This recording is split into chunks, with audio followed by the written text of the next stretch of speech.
Hey guys and gals, it's me, George, the Shade Tree Fix-It Man.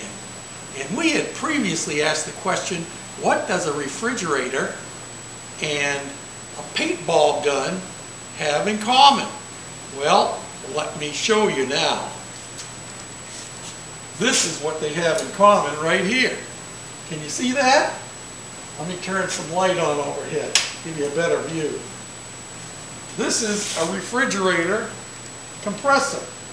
And this bottle here is a bottle off of a paintball gun. And that is my tank for my silent compressor. I've still got a leak somewhere. I haven't done any real leak testing. You can see it shaking, so you know it's running. This is just temporarily hooked together with some tape. But all the time I've been talking, this thing has been running every time it leaks down. And my reason for building this, besides a fun project, is so that I can run my airbrushes in the house without the racket of an air compressor. I have a little small pancake air compressor and it makes a racket. But all I need is to maintain about 20 pounds. Okay, now we're in a little bit closer. You can see that gauge? And I have that set at 20 pounds. I'm going to raise it up to 25. How's that? I'm going to make it 25. And I'm going to start using my airbrush. And I'm going to hold it right out here. You hear it? Yeah, I'm blowing it all over the microphone. And you see if that thing drops below the 25 pounds. Still going. Okay. And can you hear that air compressor running? No, not a lick. Now, if I be quiet and don't talk, you could probably hear it.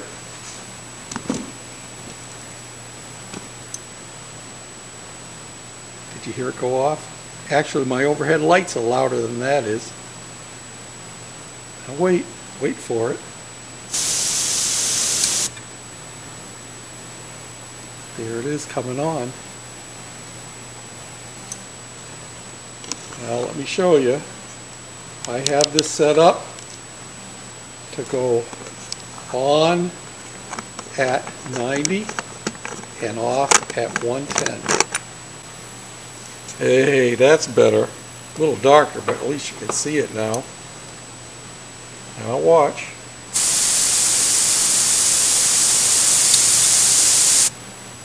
On at 90.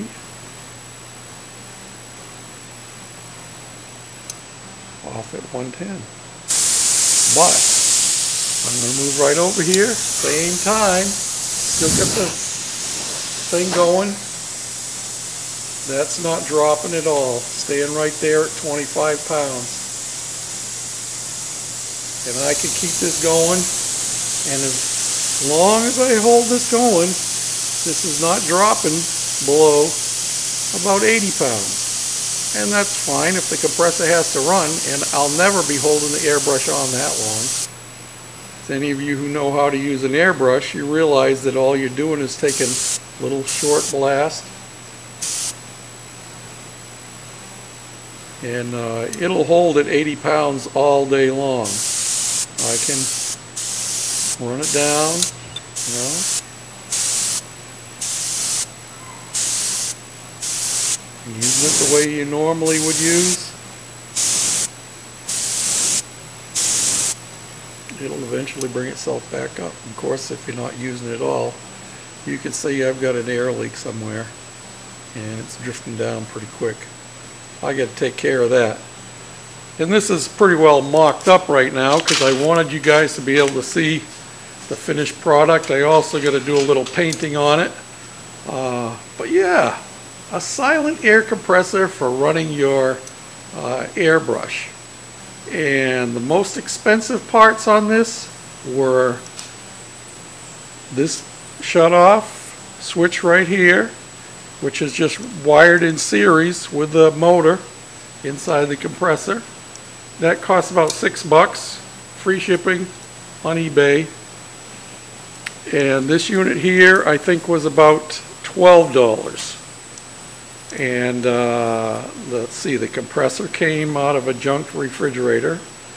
The air tank for a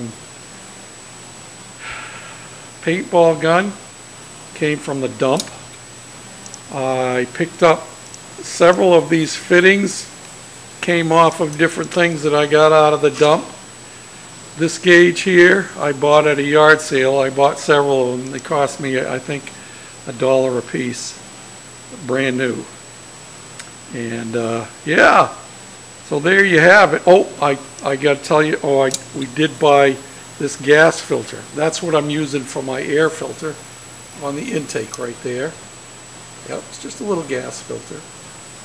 And the air hoses that I'm using here, those pieces came out of the dump. Yeah, so, you know, I probably have, I'll be stretching it to say that I have $20 invested in this. And that's pretty good, I think.